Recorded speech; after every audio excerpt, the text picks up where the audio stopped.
በአንድ ወቅት ሲሰራጭ የነበረ አንድ ቪዲዮ እና ወረቀት ተናጣዊ ጽሁፍ የሚመስል ወይም የማሰልጠኛ ወረቀት ነበረ። ርዕሱ ሚዲያን መቆጣጠር ሀገርን መቆጣጠር ነው ይላል እና ከዚህ ወረቀት ጋር በተያያዘ ብዙ አስተያየቶች ሲሰጡ ነበር። አንዳንዶች አህመዲን ኢትዮጵያ ውስጥ ሽብርተኝነትን ለማስፋፋት የተጠቀመበት ወይም የሚጠቀምበት ስልት ነው ሲሉ፣ ሌሎቹ ደግሞ የፖለቲካ ፍላጎቱን የሚያሳይ ነው ብለው አስተያየት ይሰጣሉ። እስኪ ስለዚህ ስልጠና ለሙስሊም ወጣቶች የተሰጠ ስልጠና ነው።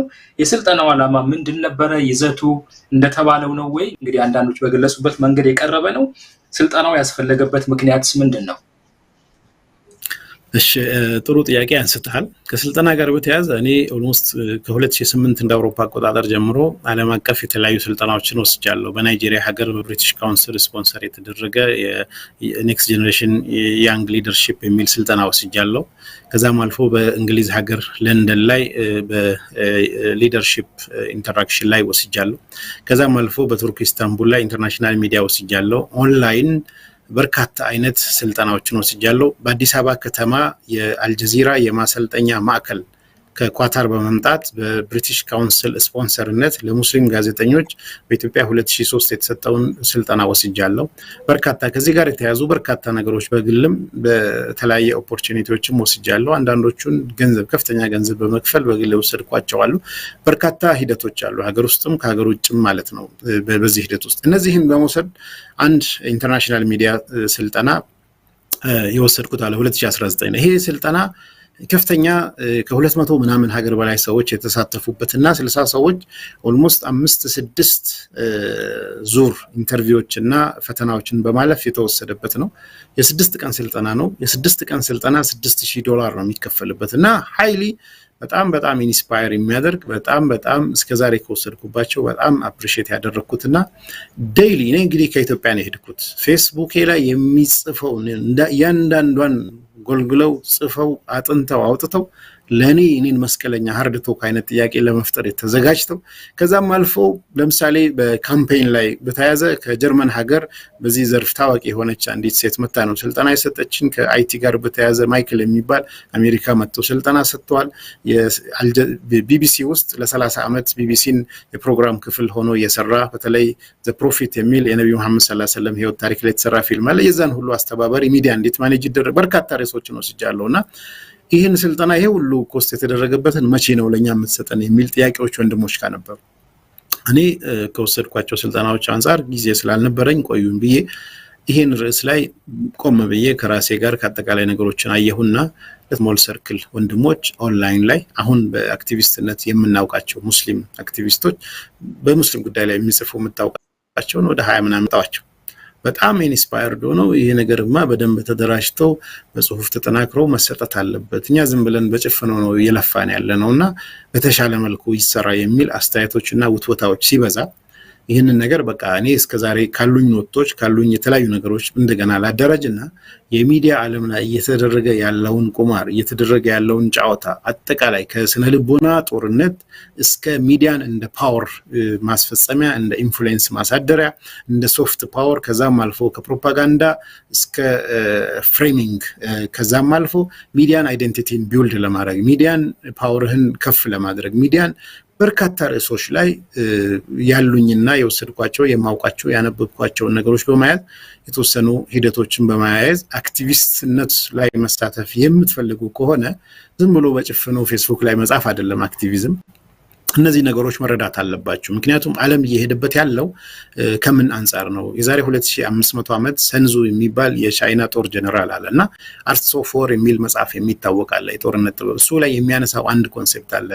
ሰንዙ የሚለው ምንድነው? 100 ፍልሚያዎችን በማድረግ ማሸነፍ የጀግንነት የላቀው አይደለም፣ የላቀ ጀግንነት የሚባለው ሳይዋጉ ማሸነፍ ነው የሚል የሚያነሳው ኮንሴፕት አለ።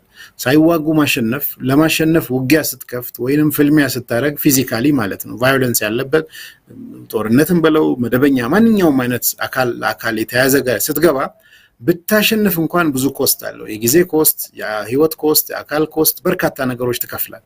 ይሄ ሁሉን ከፍለ ማሸነፍ የላቀ ጀግንነት አይደለም። የላቀ ጀግንነት ሳይዋጉ ሳይፋለሙ ማሸነፍ ነው ይላል። ይሄ ምን ማለት ነው በሚል አሁን ባለንበት ዘመን ከሳይኮሎጂካል ዌርፌር ጋር በተያያዘ ዲፋይንድ ተደርጎ እየተሰራባቸው ያሉ ዘርፎች አሉ። ያንተን ተቀናቃኝ ወይንም ጠላትህን ምንም አይነት አካላዊ ነገር ሳታደርስበት ማሸነፍ የምትችልባቸው በሚል በስፋት በተለይ የጦር አካዳሚዎች ላይ ለምሳሌ የአሜሪካ ፔንታጎን ውስጥ እንደ አንድ ዲፓርትመንት ሳይኮሎጂካል ዌርፌርን በዚህ ደረጃ 400 ምናምን ፔጅ የሚሆን የተጻፈ ሳይኮሎጂካል አርትስ ኦፍ ሳይኮሎጂካል ዌርፌር የሚል መጽሐፍም ሌሎች በርካታ ነገሮች አሉ እና እነዚህ ሁሉ በሚዲያ በኩል እየተፈጸሙ ያሉበት ዓለም ነው። እኔ ደግሞ ብዙ ነገሮችን ለማንበብ እንደሚሞክር ሰው ያለኝን ይዤ ስልጣና ስጠን ላሉ ወንድሞች ሰጣዋቸው። ይሄን ደግሞ መጀመሪያ ቀደም እንዳልኩ ለስሞል ሰርክል ሙስሊም አክቲቪስቶች ነው። በኋላ ለምን ሰፋ እናደርገውም ብለን ፌስቡክ ላይ ለሙስሊም ተመራቂዎች የሚል አንዳንድ ነገር ጽፈን ከዛ ውስጥ ኢንተረስቱ ላላቸው ለተወሰኑ ሰዎች ሰጠ። እያንዳንዱ ስልጣና ላይ ሚዲያን መቆጣጠር ሀገርን መቆጣጠር የስልጣናው ርዕስ አይደለም። ስልጣናው አድቫንስድ ሚዲያ ኤንድ አክቲቪዝም ትሬኒንግ ነው። ጀነራል ነገሩ በዙም ሲካሄድ ነበረ። ተማሪዎች ፓወርፖይንት ወስደው አንብበው ለአንድ ሳምንት አይተው የቤት ስራ ተሰጥቷቸው የቤት ስራውን መልሰው ከተማሩት ነገር አንፃር የኛ ሀገር ሚዲያ ምን ይመስላል የሚል አሳይመንት ሰርተው ትንታኔያቸውን አቅርቦ ምን ያህል ጉዳዩን ተረድተውታል የሚል ፕራክቲካል ለምሳሌ የኢንተርቪው ሂደት አለ። ኢንተርቪው በሚደረግበት ሰዓት ላይ ፊዚካል ዝም ብሎ ቲዮሪን ሳይሆን ፕራክቲካሊ ቻሌንጅ ተደርገው ሃርድ ቶክ አይነት ነገር ተደርገው በዛ መልኩ ሚዲያ ተሰጥቷል። ከዛ ውስጥ አንዱ ሚዲያን መቆጣጠር ሀገርን መቆጣጠር ነው የሚል ነው። ይሄ ደግሞ ከነበሩት በርካታ ስልጣናዎች መሃል የአንደኛው ርዕስ ነው። ይሄም ደግሞ በአሜሪካ ሀገር 5 ሚዲያዎች እንዴት ዩኤስ ሚዲያን ሞኖፖሊ አድርገው ይዘው እንዳሉ የሚያሳይ አልጀዚራ የሰራው ዶክመንተሪ አለ። ከዚህ በፊት ፌስቡክም ላይ ለቅቄ ያለው እንዴት ካፒታሊዝም ጋር ተያይዞ እንዴት ዩኤስ ሚዲያ ሞኖፖላይዝ ተደረገ የሚል የ20 ምናምን ደቂቃ ዩቲዩብ ላይ ያንን ቪዲዮ ለልጆች በማየት ከዛ በመነሳት ከዛ ሚዲያን መቆጣጠር ማለት እንዴት ሀገርን መቆጣጠር ነው የሚለውን መንደርደሪያ ጽሁፍ ተሰጣቸው። ያችን ጽሁፍ ባለፈው ፌስቡክ ላይ ጽፌያለሁ። ሚዲያን መቆጣጠር ማለት እኛም ለአድማጮቻችንም ክሊር እንዲሆን እግረ መንገዱን ብናነሳ ይበለጠ ሊያስተምር ይችላል። አሁን ባለበት ሂደት ፍልሚያ እየተደረገ ያለው ተቀናቃኝም ይሁን መንግስትም ይሁን የተለያዩ አካሎች ጫካ ገብተው መሳሪያ ታጥቀው አይደለም። ይሄ ጊዜው ያለፈበት አይነት ጦርነት ሆኖ ነው እየታየ ያለው። አሁን እየተደረገ ያለው ፍልሚያ በሰው አእምሮ ውስጥ ነው። ሰውን ማሳመን ዊን ማድረግ ልቡና አእምሮን አግኝተ ካንተ ጋር እንዲሰለፍ ማድረግ ነው አሁን ሞደርን እየተደረገ ያለው። በዚህ አይነት ፍልሚያ ውስጥ ምንድነው እየተደረገ ያለው ብለህ ስታይ ሰዎች በተለያየ መልኩ ነገሮች ፍሬም ተደርገው ሰዎችን ኮንቪንስ ለማድረግ የሚሰሩ በርካታ ሂደቶች አሉና የሰውን አክሽን ሰዎች በተግባር የሚያደርጉትን ሰዎች እነሱን የሚደግፍ ነገር እንድታረግ እነሱን የማይፈልጉትን ነገር እንዳታረግ ነው መንግስትም የሚፈልገው ተቃራኒም የሚሆነው ተቃዋሚም ሁሉም የሱን ሰፖርተሮች ከጎን ማሰለፍ ነው። ኖት ከጎን ማሰለፍ እንደውም ከኋላ ማሰለፍ ነው። ከኔ ስር እኔ የምለውን አድርግ ነውና በዚህ ዓለም ውስጥ ምንድነው ያለው ስንል ሁሉም አካል የራሱን ወገን ማብዛት የራሱን ወገን ተጽዕኖ የራሱን ወገን በብዛትም በኃይልም በሁሉም ደረጃ ከፍ ማድረግ ይፈልጋል። ይሄን በሚፈልግበት ጊዜ ሰዎችን መቆጣጠር ይፈልጋል። ሰዎችን ለመቆጣጠር የመጀመሪያው ስራ ምንድነው? ሰዎች አሁን ባለው ዓለም እየተሰራ ያለው ሰዎችን ድርጊት ለመቆጣጠር እምነታቸውን ተነሳሽነታቸውን መቆጣጠር ያስፈልጋል። ተነሳሽነታቸውን ለመቆጣጠር የሚያስቡትን ነገር አስተሳሰባቸውን መቆጣጠር ያስፈልጋል። አስተሳሰባቸውን ለመቆጣጠር የሚያስቡትን ነገር መቆጣጠር አለብን። የሚያስቡትን ነገር ለመቆጣጠር በመረጃ ግብአት አድርገው ለማሰቡ ኢንፑት የሚጠቀሙትን መረጃ መቆጣጠር አለብን። ይሄን ለመቆጣጠር ደግሞ ወደ አይንና ጆሮአቸው መረጃ የሚያደርሰውን ሚዲያን መቆጣጠር አለብን በሚል ኢንፍሉዌንስ ያደረጉ ሚዲያዎች ሀገርን በመቆጣጠር ደረጃ ምን ያህል ኢንፍሉዌንስ ያደረጉ ነው የሚለውን ያ ዶክመንተሪ ክሊር ያደርጋል። እኔ የተወሰነ ሰመሪ በአማርኛ ሰርቼ ለጠፍኩላቸው ይሄን ቪዲዮ በማየት ከዛ እንዲሰሩ ነው። ከዚህ አንፃር የኢትዮጵያ ሚዲያ ሞኖፖሊ ምን ይመስላል የቤት ስራ ስሩ የሚል ሰጣቸው። ተማሪዎች ሰሩ።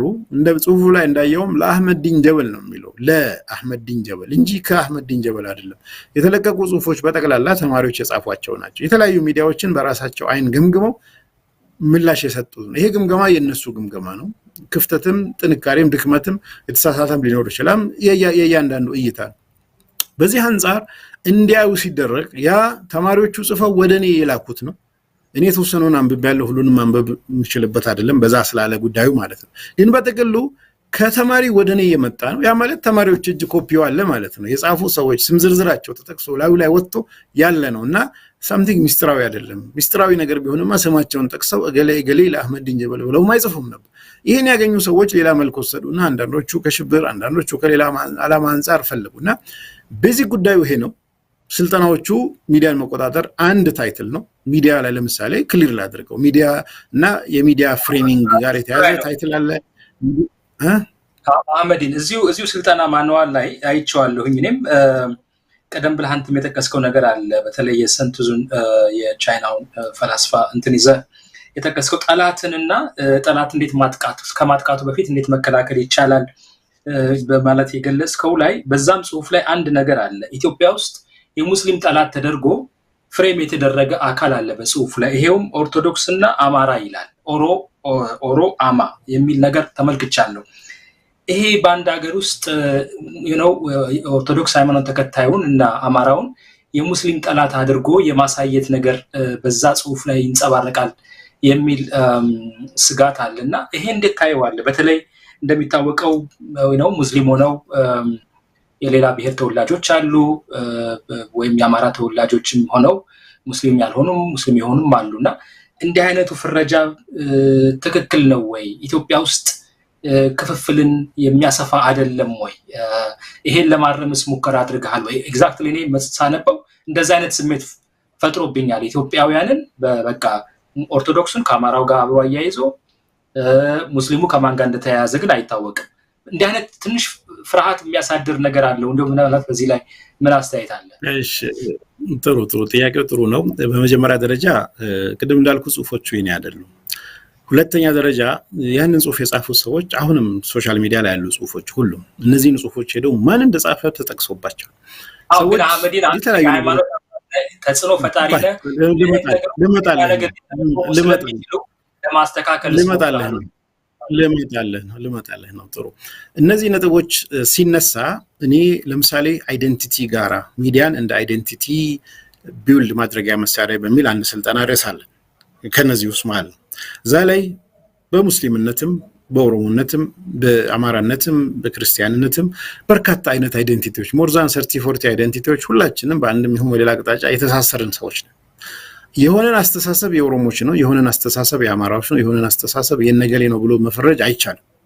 ሰዎች ሲያነሱ አንዳንድ ሚዲያዎችና ህዝቡን ደግሞ መለየት ተገቢ ነው። ሚዲያዎችና ፖለቲከኞች ሚሽን ይዘው ነው የቆሙት። ለሚሽናቸው ማስፈጸሚያ አውትሌት አድርገው የሚጠቀሟቸው በርካታ ነገሮች አሉ። ሚዲያዎችን ወደ ኋላ ሄደው ወንድሞች ወይንም እህቶች እዛ ላይ የቤት ስራውን የሰሩትን ሲገመግሙ ሚዲያዎቹ ለማን ዓላማ ቆሙ ሲሉ እነሱ በተረዱበት ልክ ይሄ ሚዲያ የቆመው ምንም እንኳን ኢትዮጵያ ምናምን ቢልም ይሄ ሚዲያ የቆመው ለዚህኛው ብሔር ለዚህኛው ሃይማኖት ሁለቱን መርጅ አድርጎ ሴንሲቲቭሊ እዛ ላይ ያነሳናቸው አሉ። አንድ ሚዲያ ለማን ወገን እንደቆመ ምናይባቸው ሚዛኖች ምንድናቸው በሚል የሚነሱ ዓለም አቀፍ ስልጣናም ላይ ያሉ ፖይንቶች አሉ። ከርዕስ አንስቶ እንግዳ አድርጎ ከማቅረብ በርካታ የሚነሱ እነዚህ ነገሮች በማየት ልጆች ያንን ሲያነሱ ክሊርሊ ምናልባት ስልጣናውን የለቀቁ ሰዎች በተለይ በድምጽ ቆራርጦ ያቀረቡ ሰዎች እኔ ቻሌንጅ ማደርጋቸው የኡነት አህመዲን ማሳየት ከፈለጉ ሙሉውን ልቀቁ ነው የምላቸው። ምክንያቱም ሙሉ በእጃቸው ላይ ስላለ የተቆራረጠ ሚስ ኢንተርፕሪቴሽን ለመፍጠር የሚፈልገውን ስለለቀቁ ነው።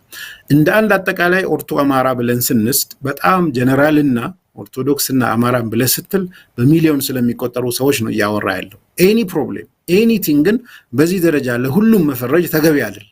ነገር ግን በዚህ ስም የቆሙ የሆኑ የሃይማኖት ወይ የፖለቲካ ወይ የምናምን ሁለቱን ሚሽን አድርገው የሚሄዱ አካላት የሉም እያልኩ አይደለም።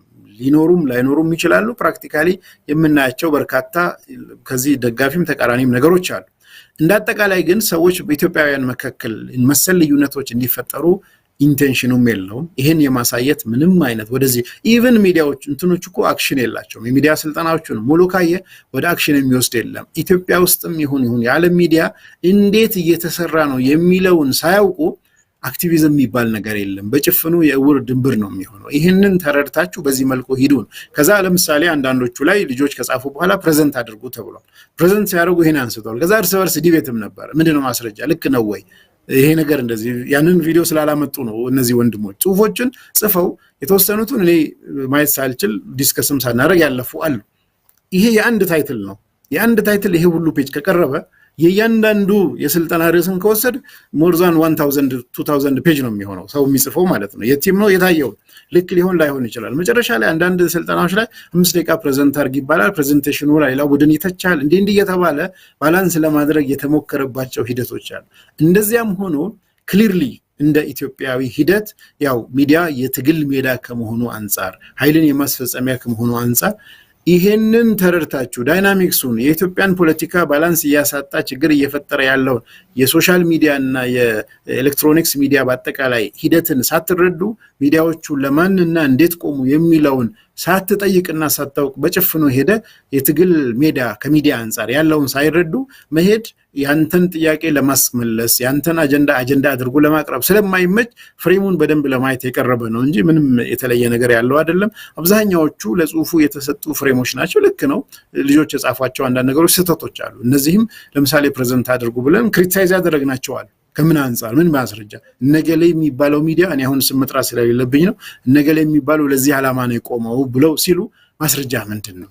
ምክንያቱም አሁን ስለ ማስረጃም አለ ስልጠናው ላይ አንዱ መሃል ማስረጃ የሚባለው ነገር መረጃ ማስረጃ የምናቀርበው ምንድነው? እንዴት ነው የምናቀርበው? ተአማነቱን እነዚህ ሁሉ ፓርቶች ስልጠናዎች ናቸው። ከወሰድከው አንፃር ለምትለው ነገር ማስረጃ አምጣ ብለን ቻሌንጅ አድርገን ሰዎች የቤት ስራ ሲሰሩ የተሰማቸውን ጽፏል። ማስረጃ ጋር ስትመጣ ግን ማስረጃ በማጣት የሚቆምበታልና ሲጠይቅ ደግሞ መልስ የሚፈልገው ዝም ብሎ የሰው አስተያየት ሳይሆን የተጨበጠ ማስረጃ እንዲሆን የወሰዱ ናቸው። ከዚህ አንፃር ወስደን ስልጠናውን በዛ መልኩ እንሄድ። ይሄ ስልጠና ምናልባትም እንዳልኩ በተወሰነ መልኩ ሁለት ጊዜ በተሰጠ ስልጠና እንዲታረሙ ከነበረው ሂደት አንፃር ኖት ኦንሊ የቤት ስራዎቹ የልጆቹ አስተያየት ብቻ አይደለም የስልጠናው አፕሮች ራሱ እኔም ከተማሪዎች ጋር በነበረኝ ዲስከሽን እና ዲቤቶች አስተያየት እንዲቀይርባቸው ወይንም እንዳሻሽልባቸው የቀረቡ መሰል ነገሮች በማየት ሪቫይዝ ተደርጎ በስፋት ሰዎች እንዲማሩ ኖት ኦንሊ ስለ ሚዲያም ብቻ አይደለም ምናልባት ወደፊትም አላካለ በስፋት ይሆናል። ጀነራል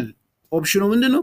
እንዴት ኢንፍሉዌንሻል የሆነ ሰው እንፈጥራለን ነው። ከዛ ውስጥ አንዱ የሚዲያን አንግል መረዳትና ከሚዲያ ጋር የተያያዘ ነው። በጥቅሉ ግን ሰዎች ሃይማኖትም ላይ ይሰማራ፣ አስተዳደርም ላይ ይሰማራ፣ ፖለቲክስም ላይ ይሰማራ ኤቭሪዋን ኢንፍሉዌንሻል መሆን ይፈልጋል። በተሰማራበት ዘርፍ ጥሩ ባለሙያ ጥሩ ተጽዕኖ ፈጣሪ ቢዝነስም ከሆነ ጥሩ ቢዝነስ ሜክ የሚያደርግ ሰው መሆን ይፈልጋል። ከዚህ አንፃር እንዴት ኢንፍሉዌንሻል ይሆናል የሚል ነው ጀነራል ፍሬሙ። ሚዲያ ፓርት ኦፍ ዛት ነው ለሙከራ የተሰጠው the whole package ነው። ምናልባት ወደፊት ደግሞ ፕራክቲካሊ ኦንላይን ብቻ ሳይሆን መሬት ላይ ቢሮ ተይዞ እየተሰራ ነው። በዚህ ረገድም ደግሞ ፍቃድም ወስደናል። በዚህ ደረጃም ይሄድን ነው። ድርጅትም ተቋቁሟል፣ ቢሮም ይዟል። የተሰሩ ያሉ ስራዎች ሲያልቁ ኤኒዋን ገንዘብ የሚከፍል ሰው ሙስሊም ሆነ ነን ሙስሊም ለተፈለገው ነገር የሚያደርግ ሰው ሊወስድበት የሚችል ዝግጅት ነው። በዚህ መልኩ ስልጠናውን እንዲመለከቱ እላለሁ። አመሰግናለሁ አህመድ። እንግዲህ ካለ ሰዓት አንፃር ፈተን እያልኩ ለማቅረብ ሞክራለሁ አንዳንድ ጥያቄዎችን። እንግዲህ እንደምታውቀው ያው ሙስሊሙ ኢትዮጵያዊ ብዙ መስዋዕት